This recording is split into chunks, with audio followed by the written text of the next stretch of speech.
Beredar di media sosial sebuah video yang memperlihatkan momen kocak terjadi ketika Ditsamapta Perintis Kepolisian Daerah Sulawesi Tenggara, Polda Sultra, patroli rutin di Kota Kendari, Selasa, 4 November 2025.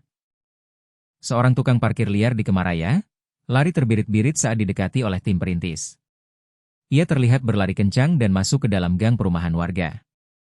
Kegiatan patroli ini dilakukan lantaran beberapa masyarakat sering mengeluhkan parkir liar di sekitar Kemaraya, Kendari.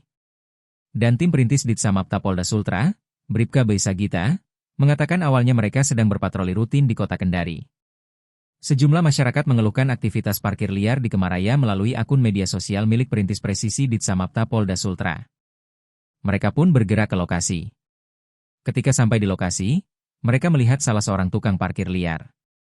Kami coba panggil tidak mau dia, malahan lari, pas lari dalam rumahnya orang anggota kembali, karena sudah masuk rumahnya orang, tuturnya.